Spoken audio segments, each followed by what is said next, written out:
Hello, Rebecca. Hi, Scott. Welcome to Hardie Party of Five once again. Welcome. You know, I feel like we might be starting a British chat show here. Because if we think about it, we talked to Lisa Davina Phillip from Jingle Jangle. We talked to Dawn Hollyoak from the Great British Bake Off. Yep. And now today we have another British star. I know, Gareth Gatrell. I know. And he is, and this is what I love about what we do. We learn about things that we had no idea about. You probably had an idea about it. I had a little bit idea, but the way he's described it with us, I understand more fully of what he does. Yeah. And it's so fascinating what he does. Yeah. You don't even think that would be a job. I know. Tell us what he does. Well, he's a unit photographer for movies, a unit still photographer for movies. And he can explain it better than me. But he's basically on set and he's catching moments within the movies that like the production companies can use, the ad agencies and all that to advertise the movie. That's so crazy. Yeah. In addition to that, he is a live wire. He is. It was like a party. It was awesome. So fun. I laughed so much. You were going to laugh and learn so much. Let's get to it. Gareth Gatrell.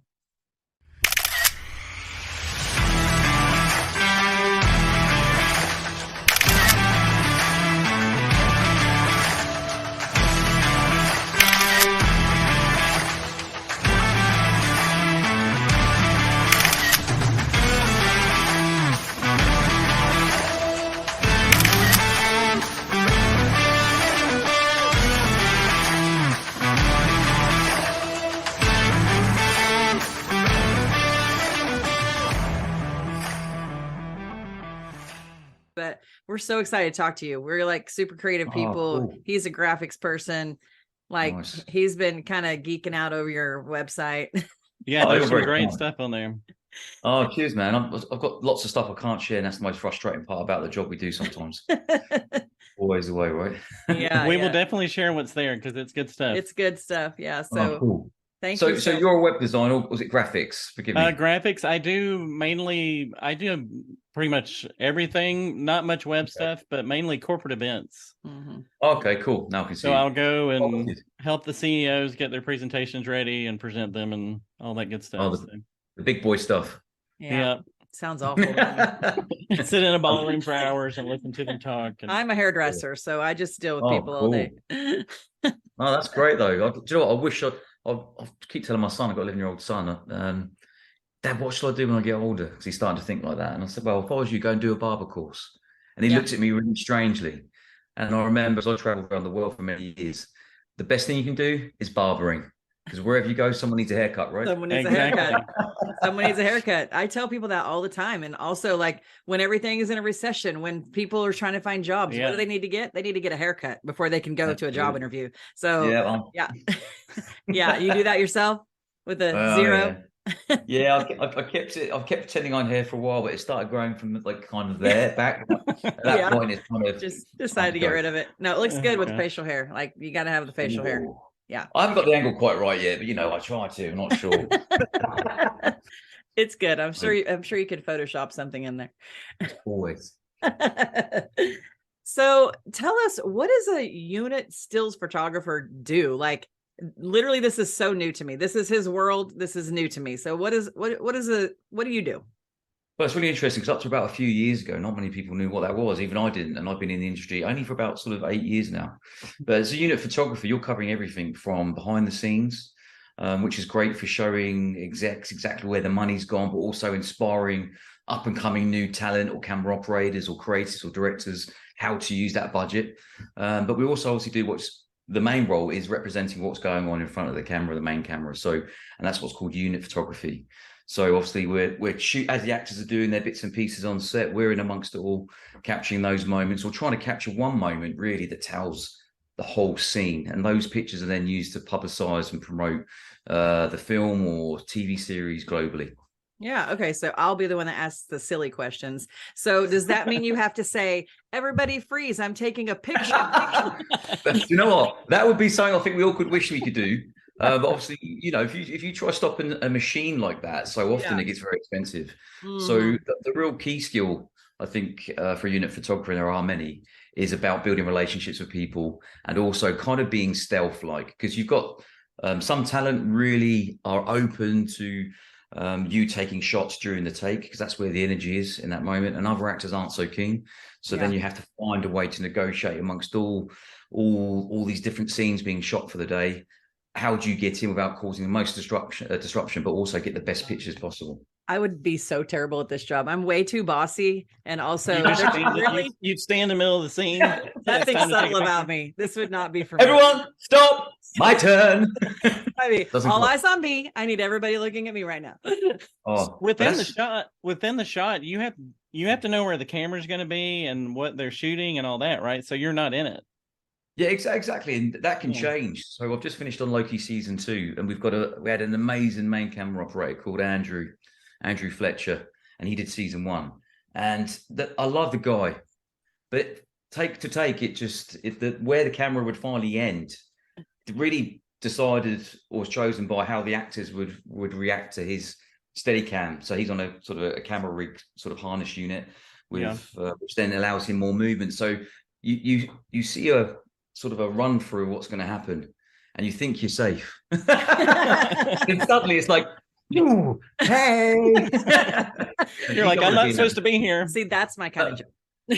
I've got quite a big forehead and it reflects light really easily, so I've got to try my best to cover as much as this. But, you need a little cap to wear. Yeah, such a cool job though. I mean, you would love this. I would love that. I gotta learn how to take better pictures. And you're way more subtle than me. So. Yeah, apparently the more you take, the better you get. Good point. Yeah. Well, and I'm used to being behind the scenes. You're not used to being behind the scenes. You're right there at the chair. He is the most annoying person to vacation with, because the pictures, I knew this was going to come up. The pictures, the kids are like, "Where's Dad taking another picture?" I mean, I just wander off. He's really good at it, and then he spends the rest of the night editing them. When there's, it's crazy how much time it takes, just to do our vacation pictures. So I can't imagine what you're involved in there. Well, you struck on that. Actually, it's really interesting. I think the dislike or hate, is that right word too strong? Maybe of any photographer's work is actually, you don't just take the shots on set, you then have to go and edit them, and you could be providing anything from just 50 shots a day, but normally maybe 400 or 500. And you will go back after 11, 12 in the US especially, maybe a 16-hour day, and you're the editing. I used to love to edit. Now it's just like a sort of sharp jab to the eye, you know what I mean? It's something I don't really enjoy, and it is something you just don't pay any attention to, because when you start to get into photography, you've got time to do Photoshop, you've got time to do these little blend modes. Now it's blah, blah, blah, blah, blah, blah. So you have to all these, you're trying to work out a sensible workflow to get as much covered as possible. Right. So you've actually got some time with friends and family, at the weekend, rather than consume everything. That's true. He'll bring me a photo, and it looks to me like the same picture, like 3 of the same picture. And he's like, which one do you like the best? Which one do you like the best? I'm like, they all look the same. I don't know what I'm looking at, and he just has such an eye for things like that I just can't comprehend. Good. Well, and it's taking the selfies on vacation where it takes me forever to get the shot of one of y'all. It's such a pain. So the moment's gone, right? Yeah, nobody's smiling anymore. The totally fake photo. Yeah. The whole joy of it was there, then it's just gone. Yeah. My favorite part is when someone, like not our family, says, "Hey, can you guys take a picture of us?" So everybody can be in their photo. And I always say, "Scott, you should do that." And then we just walk away because we know he's going to be like 10 minutes. And the family's literally just sitting there with the glassy eyes. They don't care anymore. Are we still taking a photo? Yeah. They don't care about his perfection. Oh my God. Yeah, that's a difficult one. Especially unit photography, is that sometimes you can be forgotten about. You have to have that kind of personality that is non-obtrusive, but also when you need to get that shot, because we get paid very well for what we do, the higher you climb the ladder. So the pressure's obviously on, and you're proving with your portfolio that you can be in that pressure pot. Do you know what I mean? So when you have to stop people, you might only have 10 seconds. I'm not even joking, 10 seconds. And in that 10-second moment, you're thinking of 3 variations, because you're hoping that one of them is going to look fantastic. Yeah. Oh my gosh. When you're on set, are there a number of photos you have to have? What's your goal for the production company that you have to do? Or is it just different on every? Yeah, I mean, it's pretty much the same on every kind of set. You want to represent the show or film as best you can. You know, you want to show not just the characters in front of the camera, but also how are they behind? Because people are really interested in that kind of celebrity sort of actor world. You know, are these people really who they are or portray on screen? So it's you know, you're covering everything. I mean, I think BTS now is, sorry, behind the scenes, is just as powerful as some of the unit and poster work that you see, you know, because people want to understand how to utilize equipment. So if you've got a really emotional scene, there are some of these amazing behind the scenes shots where you're talking, there's tears one moment and the next minute they're laughing. I mean, that's really interesting because for young actors coming forward, they get to see actually, okay, they're very method, but they've got this ability to switch between the two. When the camera's on, there's something. When it's off, they break away from that, recharge themselves. That's right. And like for a person like me who doesn't really know what I'm looking at, the most interesting photos to me are when like the villain and the heroine are like laughing together and it's a behind the scenes shot. And I'm like, what, they're friends? I mean, like we just don't see that, you know? And so that's like the most interesting thing to me. Oh, definitely. Very important. Okay. You mentioned when you were just talking about different hours, you talked about in Europe, you would be working less hours maybe than in the United States. So is there a difference in the work habits there? There seems to be quite a huge difference. And plus we're British. We love our overtime. you know what, we go home after what's called a continuous day. So especially as a photographer, there's only generally one photographer on set unless it's an action movie and you'll have another photographer on the second unit. So I generally shoot main unit. So for you on a continuous day for here in the UK, it would be sort of 11 hours, maybe overtime with 12 a day. That doesn't, of course, include your travel backwards and forwards to the set, which could be another 3 hours to your day. But you guys are insane over there. I mean, I think you probably would do anything like 14 to 16 hour days at some point. Whereas here in the UK, we're like, no. So first you need to work on your speed and then we need to move to England. Yes. So we can work. Well, and you've always heard that like after 10 hours, people are kind of done working. Like you don't do your best work after 10 hours usually. So well, it's like just like having a young child, you know that they've got about as much attention spans than that. You know, you're better off. I must admit, this is something I think a few of us agree upon in the film industry.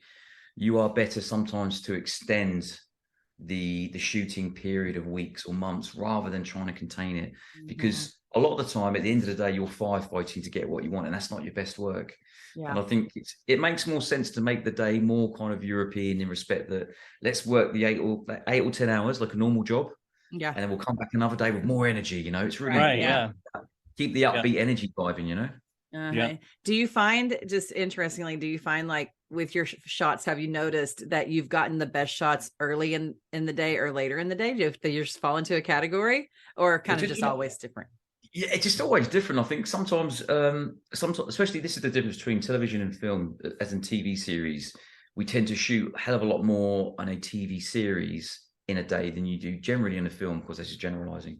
So if you're doing a movie and there's one particular scene all day, it's a little bit emotional. As a photographer, if you're really good, smart, clever, and you understand what the shot is you want to represent the entire day, you can probably get the shot at the beginning of the day. But the only problem with that is there's other times where, let's say you don't have a talent that is comfortable in a particular scene having you on set, you might not press the button for 9 or 10 hours. Oof. You know what I mean? And it's you're literally in the last 20 minutes of the day and you've taken no shots. Oh my gosh. That pressure onto, you know, you kind of almost being freelance, you know how it is. You're as good as your last day, last hour.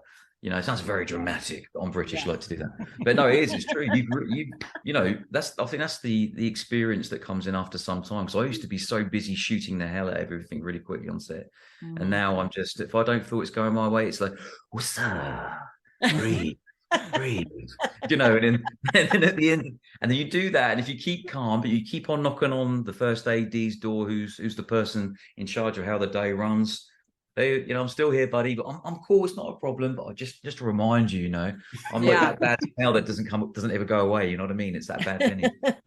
That totally sounds like my job, because we'll sit for 8 or 9 hours waiting on people to show up, and then suddenly, when it's just about time to go, everybody shows up. So then you've got to kick it in gear after you've kind of like turned everything off in your brain. Yeah. It's like someone feeding you all morning. And you're sat there chilled, and then suddenly your brain goes into, I don't even know where I am anymore. And then it's like They're here. Okay. I'm professional. I can do this. Yeah. Well, I think photographers are some of the biggest actors, to be honest. You know, we have to put a performance on. You know, you've got to really inspire people when it's been a really hard or emotional day, or you're shooting on a night shoot and it's cold and wet and you're giving you a moment. You've got to shine really quickly in it. And but that's the joy of it. I love the challenge of it. Yeah, that's so true. Have you had those moments where you tell them, "Oh, I got the shot," but you don't really know if you did? The reason why I laugh is probably most of the time, you know, it's one of those things. You know, if you need the publicist may have asked for a particular image or what we call a pull aside or a reset, or you to gain as much access as possible, you have to be as good as your word. And what I mean by that is I work really quickly. I don't think I'm an artist. I think I'm a good photographer. I think I'm really good with people, which I think is the key skill, is getting the access. And if I say I'm going to be 20 seconds, even if one of the, we're talking earlier about having 3 or 4 ideas of what I'm going to shoot in this one small 20-second moment, if I'm there and 2 of them aren't working, I don't keep holding on to that time. I'm in my head, I'm counting. So you just bang, bang, bang, bang, bang, bang. You know, you're always trying to think to yourself, okay, that's not working, but move on. And then there's a moment where you think it's all about to go, but you keep being persistent. And then something just happens, that magic, and you walk away in that smile, you know? Yeah. And you walk away and you think you've got it, and you suddenly go, man, was that shutter speed right?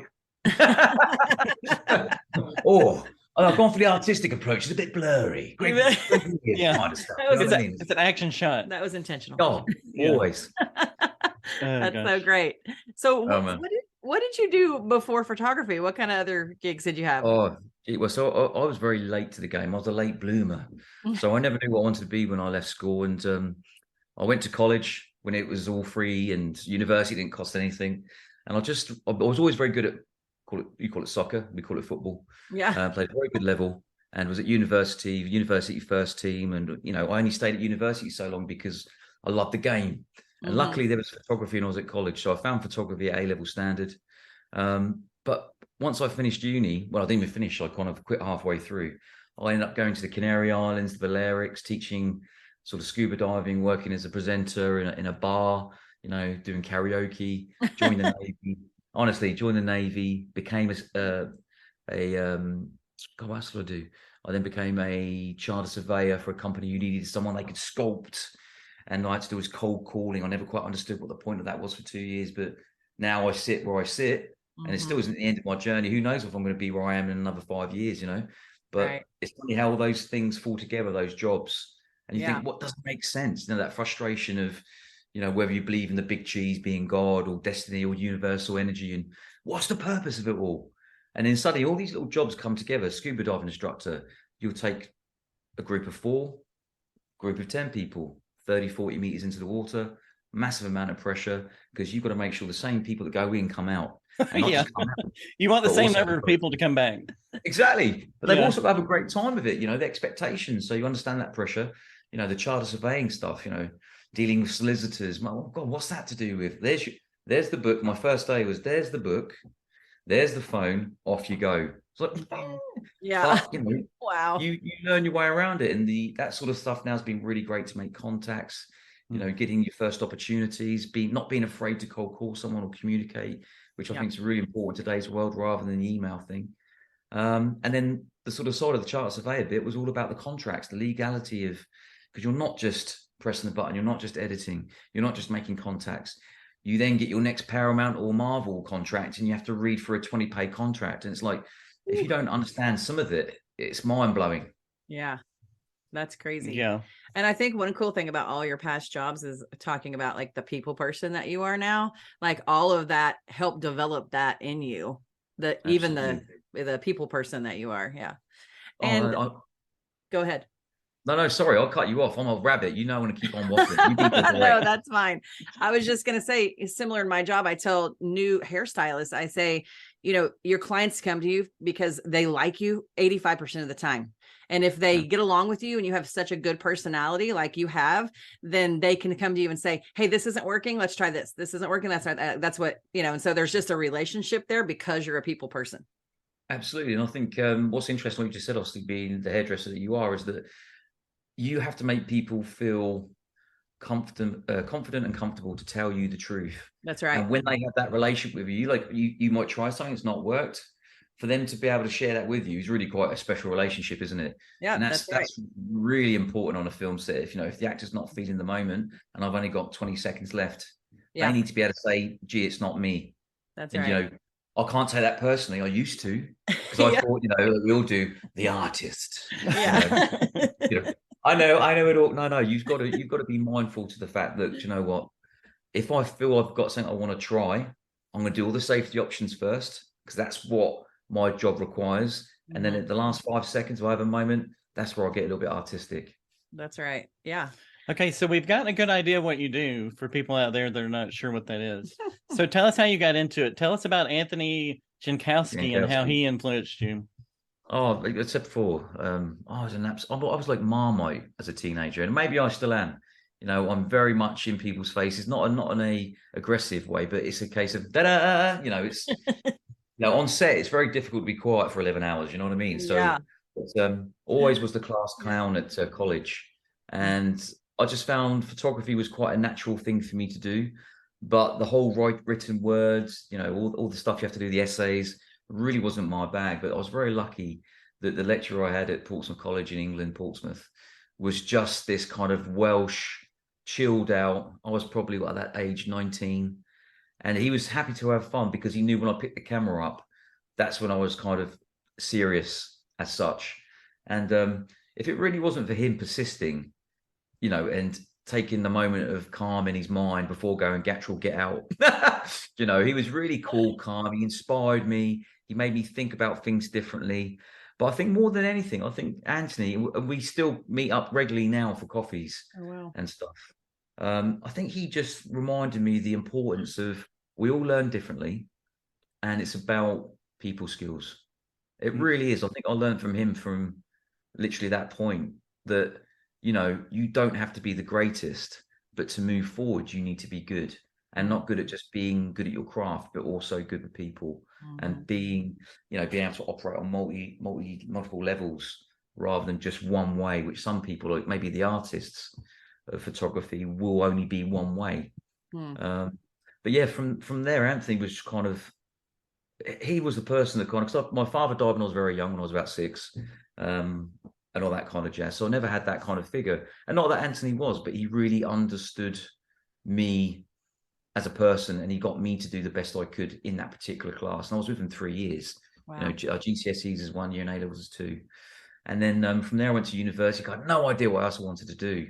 And that's where I went traveling around the world, etc. But it's always been Anthony. Whenever I tell a story about things, it's always him that leads the charge. Because I think you always need that person, not to be your shoulder, but to actually know how you best operate. How do I get, this guy's a pain in the backside, man, but something about him or her. How do I get that person to focus? Yeah. And I was always doing things a little bit more kind of quirky out there, and I think he liked that. And that's why I went back to the college about 6 years ago when things started to go really well, because it's a long journey, photography, anything creative is, right? And just as people are about to get somewhere, they give up. I'm just persistent.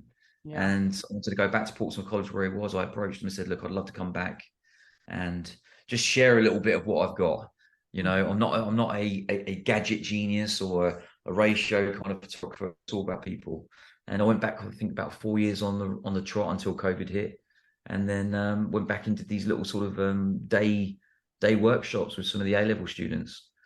So he's been quite a big part, and we catch up regularly now for coffees and stuff like that. And it's good to have that.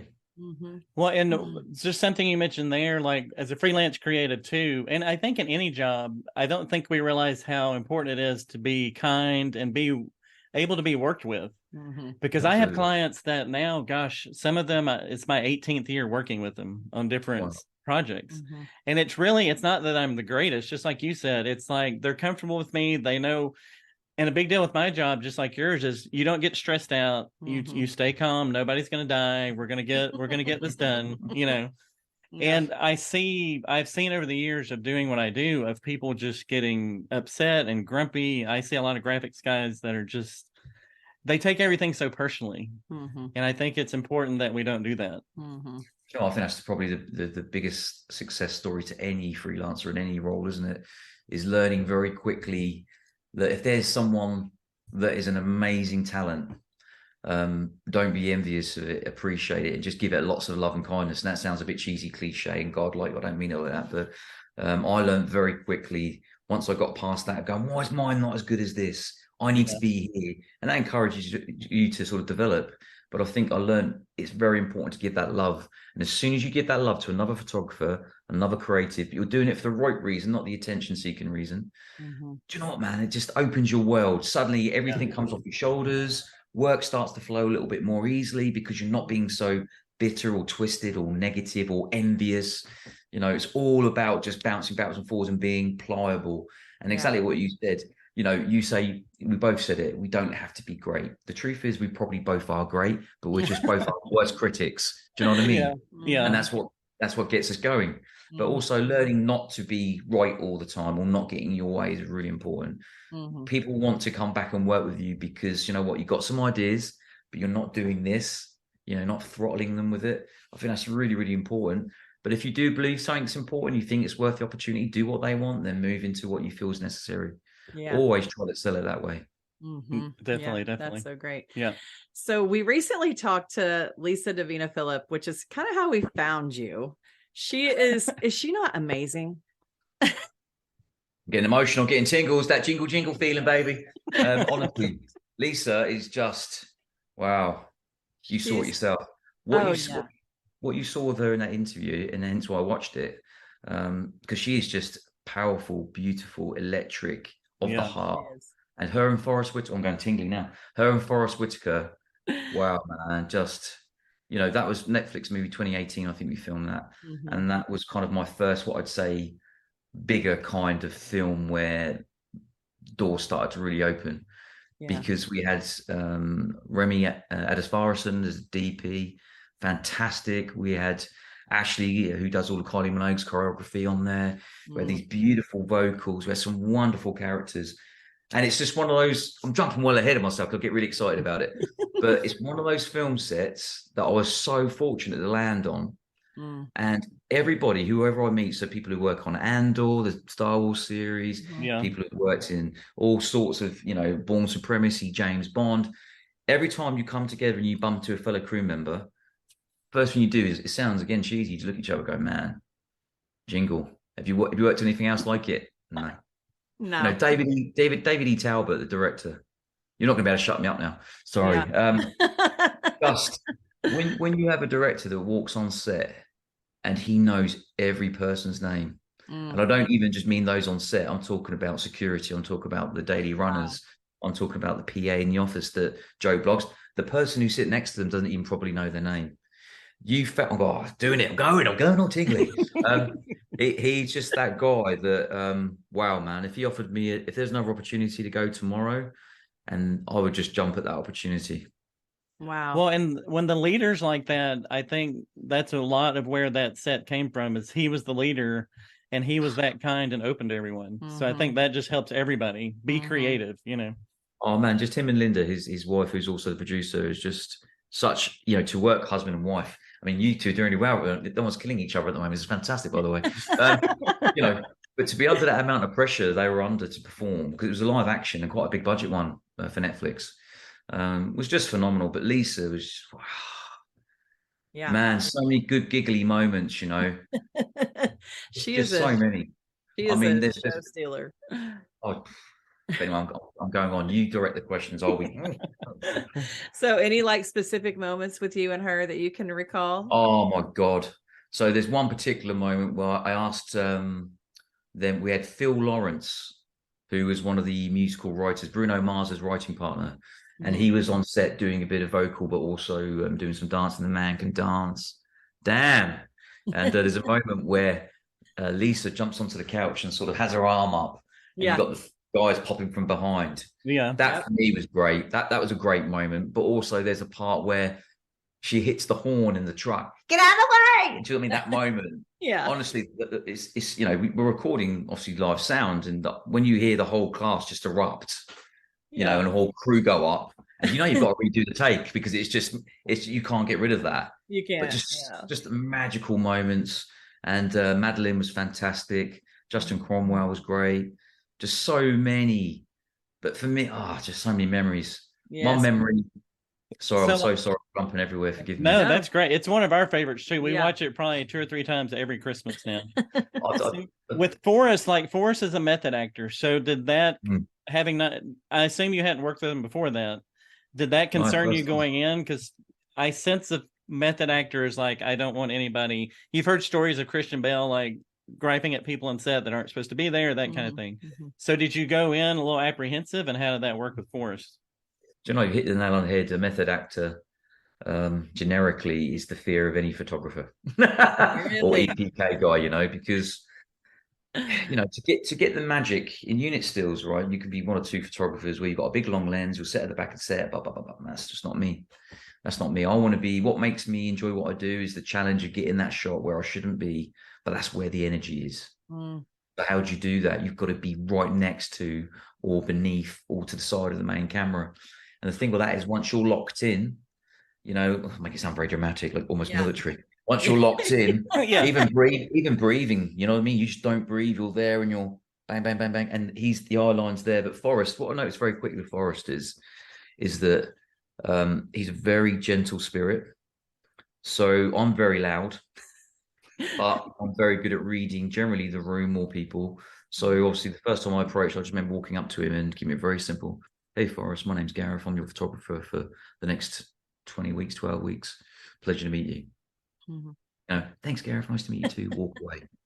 So I never asked if I could be in a position. I think sometimes when you do that, you make yourself a target. I'd rather ask for forgiveness than the other option. Right. But he was great because I think there's a weird energy. Do you know, sometimes people say if you close your eyes, you can see this aura around people, all trees and whatever stuff. It's very similar for me on set. It sounds very Obi-Wan Kenobi, this, doesn't it?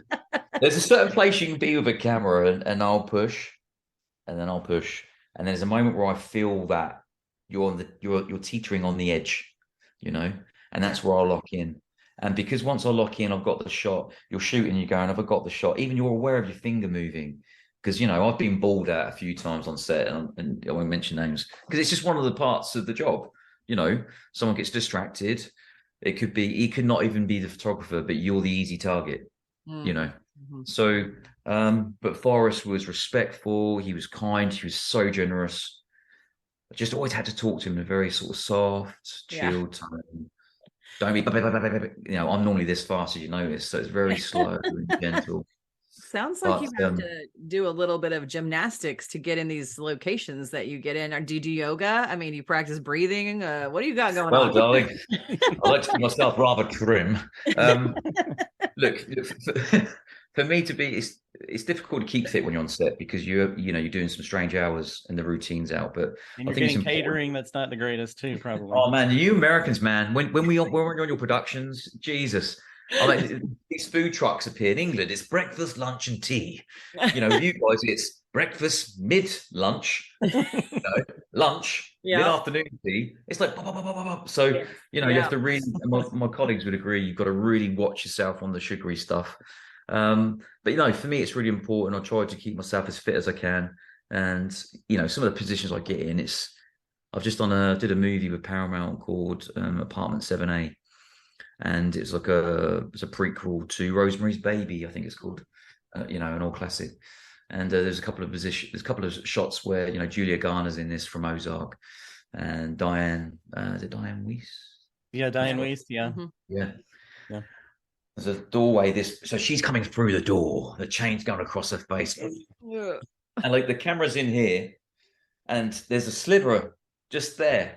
And I remember the operator going, where are you going? I'm going right through that little hole. You'll never fit. You try shooting a camera like this, man. It's not easy. Do you know what? Thank God for flip screens. That's all I can say. I look at this. You can do this. Dan started going, I'm going to distract her. Hold it. It's all kind of going on. That's hilarious. Well, I think you do. I think about it too. You kind of have to train a little bit like an athlete because you're going to have long days and standing on your feet and getting those awkward shots and all that. So I think about that too. Is like it's going to be a 12-hour day. I need to have some energy here. So yeah. Just stay away from the sugar. That's right. Try to. Okay, you mentioned classic movies, so a question just came up in my head. Is there a classic movie that you wish you'd have been on set to do your job on? Is there something you can think of that's like, oh man, I wish I'd have been a part of that? Oh, do you know, so many movies. I'm a bit of a John Wayne fan. Yeah. I'm showing my age now. There's a movie called The Quiet Guy. Quiet Guy, Quiet Man. Quiet Man? Quiet Man. He's a boxer in Ireland. And so if you want to go classic, then absolutely that. But there's also a movie, an American movie called The Last Starfighter. And no one will know this movie. Oh, I love that movie. Robert Preston. High five. Boom, boom. Oh my God. Gosh. Yes. Right. I'm a sci-fi freak. So watching that movie as a kid just blew my mind. Yeah. Absolutely. Like aliens coming to Earth to find the best person possible to defend the galaxy. I was like, you know what I mean? That kind of thing for me would have been like just something amazing, because it's easy for me to say Bond. I love to shoot Bond. Who wouldn't love to shoot Bond? But that for me was like a real, anything Star Warsy really. But no, Last Starfighter always holds in my mind. It really does. And I'm like you, not many people know that movie, but it's one of my favorites. Oh gosh. My word. You guys are kindred spirits. Yeah. Robert Preston's oh goodness. That's crazy. Okay, so you mentioned scuba and you've worked that into your photography stuff. So as a underwater specialist, how different is that than your above water stuff, your land stuff? It's just so different. First of all, you're actually in water with electrics. Yeah.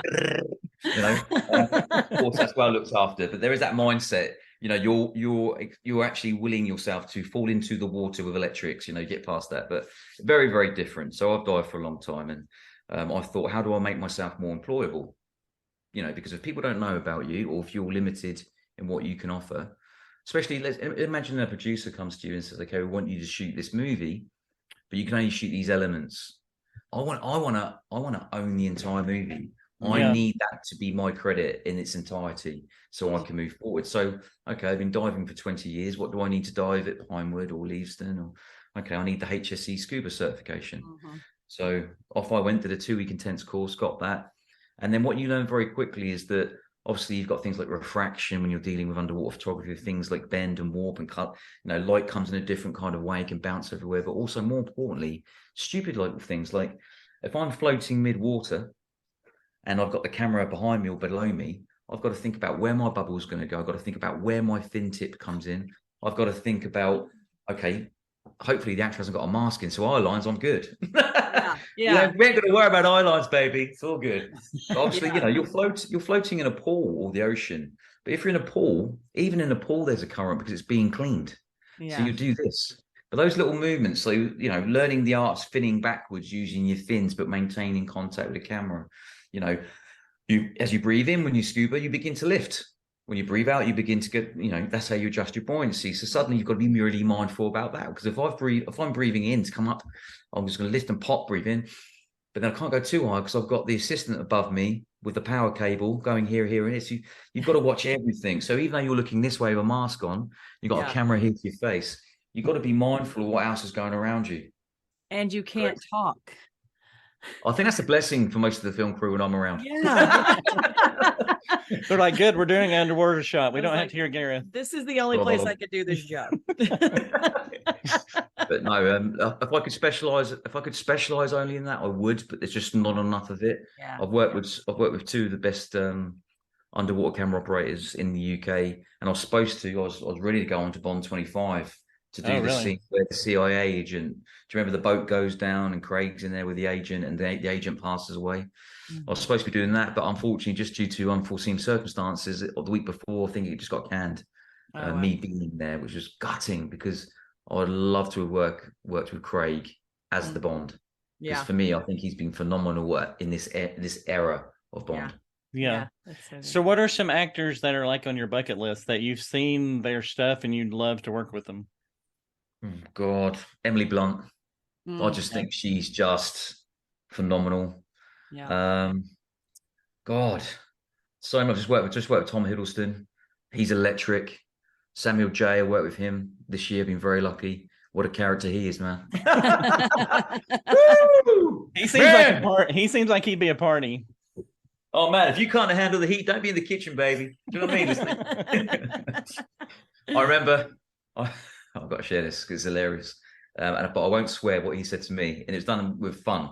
Wait, Samuel L. Jackson sweared? I can't believe that. No, No. never.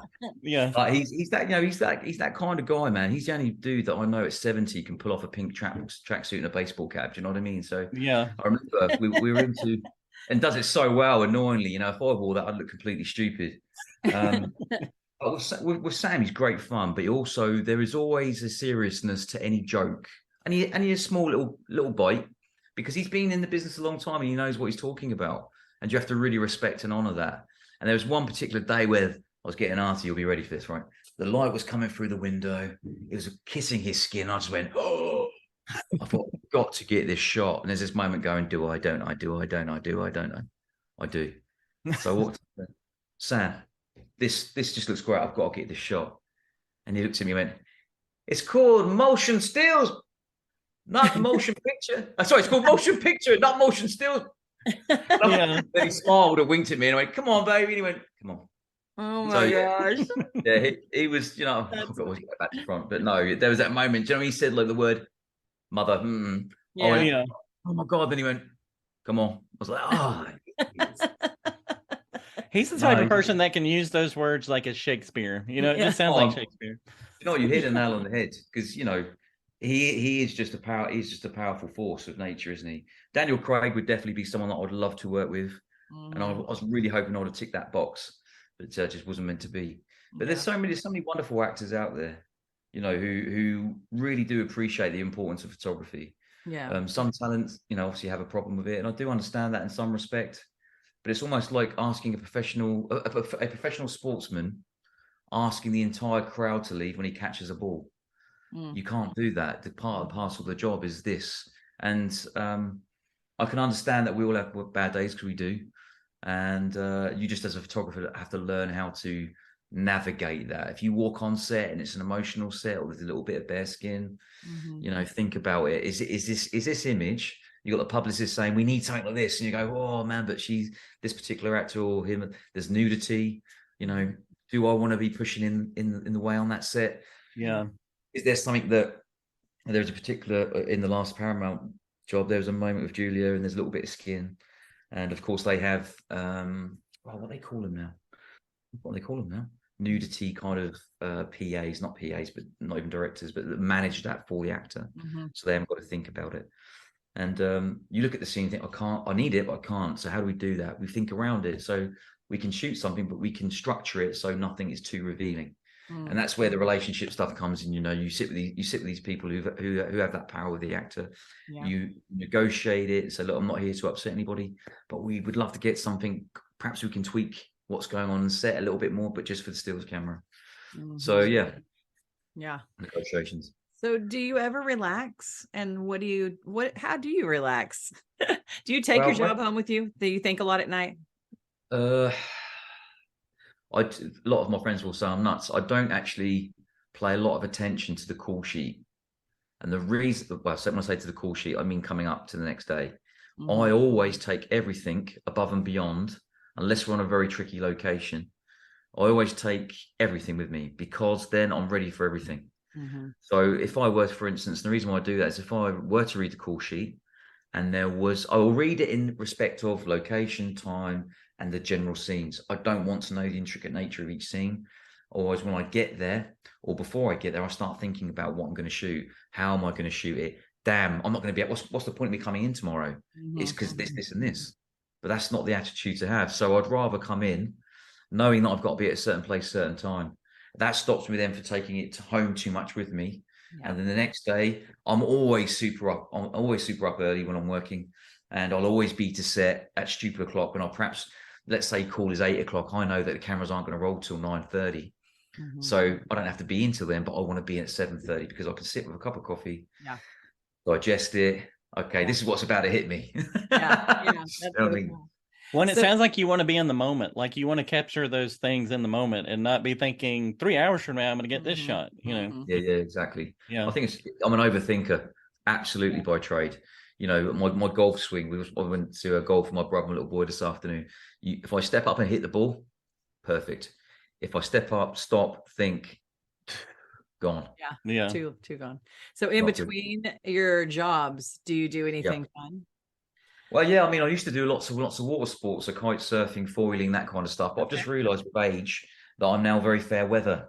And in England, the days of kite surfing, through snow and stuff like that, or even diving, with dry suits on, that sort of stuff now. So for me, it's more about spending time with my son, my partner, but also I've just had a midlife crisis and gone and bought a motorbike. So, oh, really? Yeah, I need to feel free. When I'm home, your hair can blow in the wind. Oh, yeah, beautiful. It can blow somewhere. I've got hair on my chest. Yeah, they do make helmets now that have like a fake hair on them. Oh, you need really? that. They do. You can have a fake mullet. Yeah. But yeah, so a little bit of golf, maybe lots of fitness. I love to swim. I'm a very good swimmer, and that's great also for the diving side. Cinema. When there's a good movie out, I enjoy that as well. So I love to dance. I'm a bit of a dancer. I like to have a bit of boogie. Okay. So I get a chance to let rip. Well, and that's good because we've talked about how you can have a stressful job. You've got to balance that with being able to let that go and relax. So I think that's important too. That's as important. That helps you do your job even better when you can relax. Yeah, absolutely. And it's also, you can't have about to start another job in 3 weeks with Paramount, and you there's always that every 4 months I have to make a new set of friends. Yeah, exactly. So that's quite stressful, and not stressful as in like it makes me worry because I know I'll be fine, but it takes a lot of energy. But when you're going to go back to work, so on the next job I've got 3 or 4 guys, camera ops that I've worked with before, suddenly it's like chill. And then that a few of the actors are really cool actors to be with. That makes life even better. I mean, like me and Tom Hiddleston on the last job, season 2, there was one final moment on the last day of shooting, and Tom can dance, man. Have you seen him dance? Oh, I've seen some TikTok stuff. He's really good. Man's got skills. And he comes to set with this little music speaker, and he's playing music. It's Latino music, and I love to have a bit. When I thought, John, man, let it go, just let it drop. There's me and Tom doing a little bit of this. It was fantastic, and he burnt me to the floor. And I've got good moves, but he's got years on me. He's got younger years. That's how he won. We need some video of you and Tom dancing is what we need. Wow. I'm hoping my EPK man might have got some of that because it was quite hilarious. We'll see. That'd be nice. That's awesome. Hey, we have enjoyed this conversation so much. I've learned a lot. Probably he knew a lot and I learned a lot. And so thank you so much for taking time. And it's just so cool to see like how we all even kind of have some commonalities in our different jobs and stuff like that. But then also just your job is so fascinating. And we just thank you so much for taking time to talk to us in Texas about what you do. And you're amazing. Well, no, thank you guys for asking. And the biggest truth is, and this is the thing, isn't it? Like as we progress through our lives, a lot of people can find a bit of ego, can't they? But I'm always mindful of the fact it's at the end of the day, it sounds cheesy again, but we're all just people. And I think the most successful people are the people who know how to be firm but fair, but also lots of kindness. And it's all about people. It's all about people. People say it's about the art. No, it's about the people. Because if it's about the people, you'll get the art. Yeah, that's a good word. That's true. That's your 3-point sermon today, right there. Thank you, Gareth. We appreciate it, man. We thank you so much. Thank you. Lovely to meet you guys. Yes, thank you. We will direct people to your website so they can see all your amazing work. And you've been such a joy. No, you too. Well, you take care of yourselves. Thanks so much. Okay, yes. Take care. Thank you so much. Bye-bye. Rebecca, I think I have a new career now. I am ready to do this. I am locked and loaded, as he said. Babe, you might want to take off the cap. Oh, yeah. Might help. Step one. Step one. Gareth did not mention taking off the hat. Let's see if I can do this. That's what he should do. He should move into classes. Oh, yeah. I can't see things now. What do you think about that? If you're listening, I'm holding Alex's very expensive camera now, which I'm afraid I'm going to break. Yeah, you should put it down. Yeah, I'm going to put this down there. What do you think about? Don't you think he should do classes on this? How would you do classes on this? Well, I think there's a lot of online stuff. Like there's master classes. I would take class with him. He's so fun. Nobody could be that fun. Yeah, he went from class clown in college, and it's paid off because he's the fun guy on set that everybody wants around. Plus, he's great at his job. But I think it helps that you can, like we talked about, being that people person and being kind is the secret. I mean, I don't want to brag, but I was nominated for a class committee in high school. Oh, were you? Yeah. So him and I basically we have so much in common. Oh yeah, what school is this? Henry County High School. Okay, Henry, who won though? Not me. A girl named Tweety. Well, you knew she was going to win. I mean, come on. Sorry, babe. I didn't have a fun name, so I wasn't up for anything in high school. You were. We should play some sad music here. I'll put a slow, sad violin here.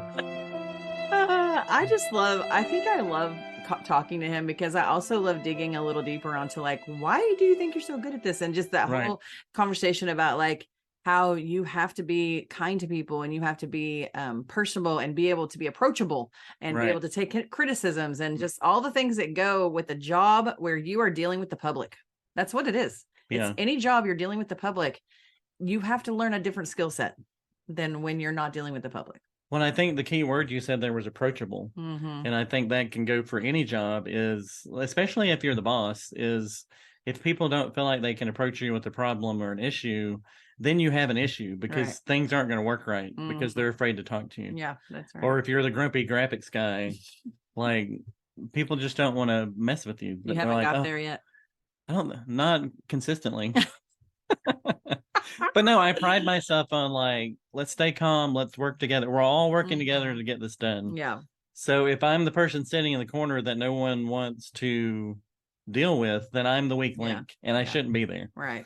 So I think that's for any job. You're usually the comedian on the headset. I try to be. I try to keep it light. Yeah. Keep it light. Especially the more stressful. But it's kind of like Gareth said, he's got to know when to joke and when to not. You can tell. You've got to read the room to know, okay, maybe this isn't time to joke. That comes with maturity too. Yeah. Because I probably didn't know a lot about that and maybe still don't. Of like that appropriately placedness. Also, I could never be that quiet on a set. You know I can't whisper. You tell me every Sunday in church I can't whisper. Okay, Rebecca, it's time for a photo shoot now. Okay, I'm ready. Go. Are you ready? Okay. I'm voguing right now. We'll keep this going, so we need to sign off now. All right. Hardy Party of 5 and a half, over and out. We'll see you next time.